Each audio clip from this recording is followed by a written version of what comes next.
Shalom, Bruchim Habaim. Welcome to the UJ Israel Experience Israel Tour briefing for the community.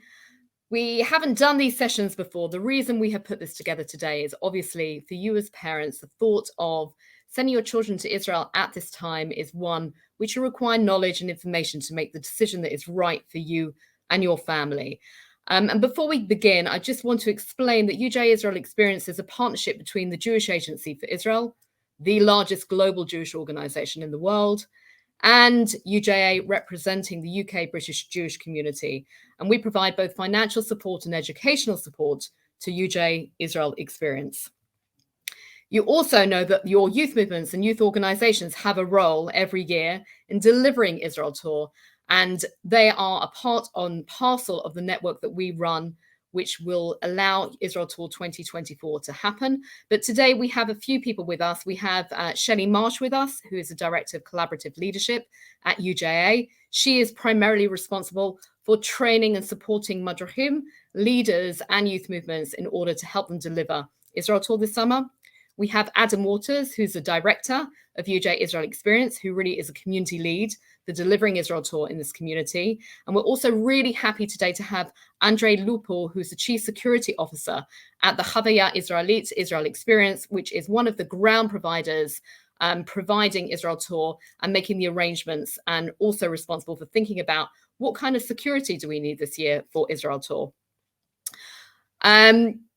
Before we go into it, we've got a number of questions that we want to cover.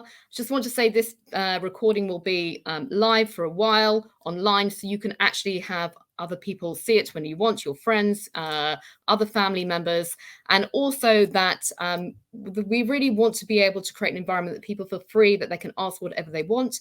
Those questions initially should go to the youth movement organization that you think you are interested in participating with. But hopefully this will give a lot of information that is really relevant for the hundreds of young people that we hope will be attending a safe and meaningful Israel Tour experience this summer. So let me start with the big question and the first question. Why do we think that it is feasible for Israel Tour to happen this summer? After all, we all know Israel is at war since October 7th. Our Jewish lives, both here in the UK and in Israel, look very, very different from October 6th to October 7th. And this is also an opportunity for me to thank all of you who are listening, who provided support and resource for UJ to support Israelis at this really difficult time. That's the other part of our work, so thank you. But why did we come to the decision? And I think it's really important to say that we know that there is a really negative impact on our young people when they don't get to experience this rite of passage. How do we know that? Because even though we ran Israel Experience and Israel Tour in 2014, in 2003, in 2006, at times of conflict in Israel, we weren't able to do that during COVID. And we're really cognizant of the missed experiences that our children have experienced. The other reason is that we believe that we do have knowledge about what is happening on the ground. We have a team on the ground. We have managed experiences throughout the conflict since October 7th. We have people on long-term programs, on Masa programs. We have sent birthright groups for volunteering programs, and we have sent over 100 adults on solidarity experiences as well. So we really feel that we have a very good knowledge about what is possible and what isn't possible to do in Israel at this time. Understanding that safety and security is always the ultimate priority. So what have we done? We've done a detailed risk analysis. We've taken legal advice. We've secured insurance, which is one of the reasons why this tour launch has been a little bit delayed, because we weren't going to launch without making sure that we have proper insurance. And we've taken guidance from security professionals on the ground in Israel. We're a large network. We're part of a larger network, so we're very tapped into what other Jewish diaspora communities are doing, particularly in the United States. And as a subsidiary of the Jewish Agency, UJ Israel Experience really operates under very strict safety and security guidelines, which are imposed both by our security division and the Situation Room at the Ministry of Education. And that Ministry of Education and the security room, known in Hebrew as Cheder Matzav, monitors all groups in Israel 24/7. We're also constantly in touch with the police, the Home Front Command, and other security organizations in Israel, which means that we have up-to-date information in order to be able to make decisions. So, should any change occur in the security situation, we can guarantee that the Israel Experience won't hesitate to immediately change programs of the groups. And at this time, while we do think we can make sure that your children will have a meaningful and fun stay in Israel, we also are asking for flexibility in that the program that will be developed will be subject to change and to make sure that we can keep everybody safe and sound. So with that, I'm going to bring online some of my colleagues who are going to be able to go into more detail about some of the issues and questions that we have heard are ones that you want answered over this briefing. I'm very happy to welcome Adam Waters, Director of UJ Israel Experience. Adam, I'm going to ask you about travel insurance. So I know that a number of parents have been concerned about travel insurance, and they've heard that because of the war and because of the FCDO restrictions on travel, that insurance wasn't possible for Israel at this time. So can you explain what insurance policies are available for parents to make sure their children are protected? Yeah, absolutely. Thanks very much, Mandy. As you mentioned, up until very recently, travel insurance hasn't been possible. I know many people trying to go to Israel will have experienced that.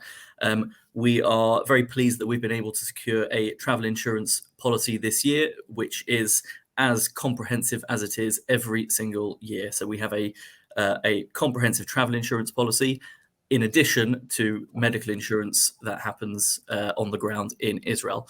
So in terms of a normal tour year, this will be no different from an insurance point of view. There's additional layers of insurance as well that the Israeli state offers. So, for example, there's the Israeli state offers a high level of grants and benefits for anyone impacted by anything that happens in Israel. And we are confident that there is enough insurance in place to cover almost every scenario. So, Adam, as I referred to a little earlier, the current advice from the Foreign, Commonwealth and Development Office is that all but essential travel to Israel should be avoided. On that basis, why can tour go ahead? I understand that that advice is very generic and very general, but why do we think that we know better than the Foreign Office of the UK? Why have we made that decision? Yeah, so it's a good question. The Foreign Office guidance that's currently in place, obviously it can change between now and the summer. We've been looking very hard to try and find a pathway towards being able to launch tour and then deliver tour when we get there. The guidance is generic and there is much more detailed guidance that we take from our partners, from our security partners that Mandy has mentioned, and Andre will go into a bit more detail in later, I'm sure. So we have a very good understanding of what the security situation is in Israel, what we're allowed to do and what groups are able to do at this moment. And it's a changing situation. There's a number of things that we've been doing over the past few months to make sure we're in this position to offer this pathway for tour, to tour for those who want to take it. Which is detailed risk analysis, security assessments with our partners, with third parties on the ground in Israel who have that detailed knowledge of specific locations. So we at UJI Israel Experience and also UJI as well are not security professionals. We're not military professionals. It's not our job to decide what is or isn't safe. We take guidance from the security professionals who know, and that guidance that we've received helps guide everything we do on a daily basis in Israel. For some of you, for some parents, the FCDO guidance may be what you choose to make your decision on, and that is absolutely fine.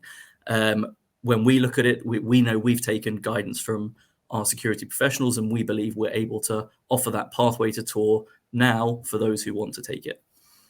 Okay, thank you very, very much, Adam. I'm going to call on you a little bit later, if that's okay. But thank you.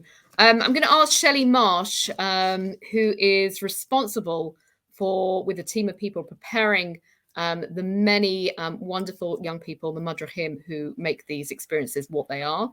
And I know that she's already begun that work training Madrachim. So thank you, Shelley, for joining us. In particular, another question that I've been asked is, how will Madrachim, who are great at taking care of young people and providing educational content, but how are they going to know how to deal with the eventuality of a siren or an emergency situation. And this happens every year. I don't think 2024 is going to be any different than 2023 or any other year where we've had to deal with sirens or emergency situations. So can you explain a little bit about how you prepare young adults to take responsibility for our 16-year-olds this summer? Of course. Thanks, Mandy. So we're going to be working with all of the Madrichimot, so all of those fantastic young people who are volunteering to lead Israel Tour. We've already started work both online and in person, working with those leaders, those young leaders. And when we're together at our in-person seminar in June, we will be working with security experts, as Adam referred to, experts who are on the ground in all of the providers, and with a range of different colleagues who will be looking specifically at if there is a siren, how we move young people without causing any panic off a bus, for instance. We'll be looking really in detail so that the Madrichim are confident and competent in working very smoothly and efficiently. So they will have all of those tools and all of that knowledge. And that is part of, you mentioned that welfare and that care. That's one aspect of part of the entire seminar, some of which they'll be starting soon, which is online. But we're looking specifically at that in-person time in June, when we will have those Madrichimot on the ground working with them directly. And what kind of security training you're providing when you're working with them? So we'll be working with scenarios. We'll actually be doing practical of getting off the bus. So we'll be running like simulation training, so that they really have those skills, and also having conversations with them about how you keep the group calm, how you work with individuals. So very specific. And again, we've covered this before, as you've mentioned. We've been in situations before where we've needed to prepare Madrichim to be in a shelter or know how to manage when there's a siren. But we'll be doing that in greater depth this year because, as you say, Israel is at war. But we want to make sure that all of those Madrichim feel very confident, and I have no doubt that they will. Okay, thank you very, very much. I just want to add that where every tour group and every bus also have Israeli Madrichim that Shelley is also responsible for training.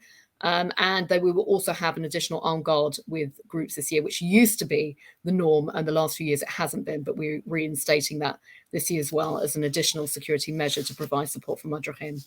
Could I also add to that, Mandy? Sorry, something Sure. that I omitted to say. You mentioned it earlier, that we're also working with colleagues in the Israel Travel Alliance, working with colleagues internationally who are also sending their young people to Israel. And we're coordinating with them to make sure that our training will be of the highest possible standard. Thank you, Shelley. Thank you for everything that you do. Okay, we're going to go to Israel now, and we're really pleased that we're being joined by Andrew Lupo, who is the Chief Security Officer at Israel Experience. And we're going to go into a little bit more detail about what those security arrangements could look like and how we'll anticipate them. So firstly, welcome, Andre. Thank you for joining us. We hope you and your family are doing okay at this really difficult time. Can you explain a little bit about how the process works in terms of, will people who are participating in Israel Tour this year be able to go to the same places that they would normally go to? How much is this year going to look different or similar to previous years? Yes, thank you, Mandy, and shalom from the Israel Experience headquarters in Jerusalem. Yes, I will refer to that question in a moment. I just want, for all of you who don't know me yet, just to give you a small briefing of who I am. Actually, you told the parents that I'm the security officer for the chief security officer for the Israel Experience. I am also one of the security officers of the security division of JAFI, the Jewish agency, for the last 25 years. And more and foremost, I think it's important for the parents to know that besides that, I'm also a parent. So whenever, there's a special let's say, call it that, special security situation in Israel, I'm always asking myself, if I were to live abroad and I was to send my daughters to Israel on a program, would I do that? And most of the time I say yes. And to answer your questions, as a subsidiary of the Jewish Agency, the Israel Experience operates under strict safety and security guidelines, as you said yourself, imposed both by our security division of the Jewish Agency and the Situation Room of the Ministry of Education, also known in Hebrew as the Chadar Matzav, which monitors all our groups 24/7. We also, and this is important for you to know, that there's another additional layer of protection, and not only this year, always. And that is and by the way, that does not exist in other regular Israeli tourism companies, in the form of providing terror threats warnings by the security division of Jafi, as they are received in real time from different security organizations in Israel. So any security threat received is translated by me into relevant operational guidelines and delivered to the groups in real time in the field. That could imply immediate program changes and route changings, stopping free time in a specific area, etc. This third specific layer adds to and completes actually the guidelines of the Situation Room, the Chadar Matzav, which usually deal in trip safety guidelines, and they are more safety orientated, and those of the Civil Defense Protection guidelines provided by the Home Front Command. Currently, yes, it is unlikely, if the situation remains the same, that we will go, your groups will go very north, like close to the border, and into the West Bank, but all other places other than that are fine. I have to also say that the itinerary, the daily itinerary, is daily checked every morning and reapproved every day by the Situation Room of the Education, the Ministry of Israel. And yeah, I really don't think that the program will change very much. Mm-hmm. And it will remain as usual, safe and fun. Andre, I know that in the last 24 hours, actually, that there have been some changes in terms of lifting of restrictions on internal Israeli tour groups. Can you talk about that at all? Moked HaTeva. The guidelines are changing for better, and day by day returning to what we'd known 4 months ago until the 7th of October, all the time. And that means that we're returning to normal, as the war in Gaza is still going on, but the threat to all other places in Israel it's getting lower and lower every day. Yes, there is a still remaining threat in the northern part of Israel from Lebanon, and this is in real time monitored all the time.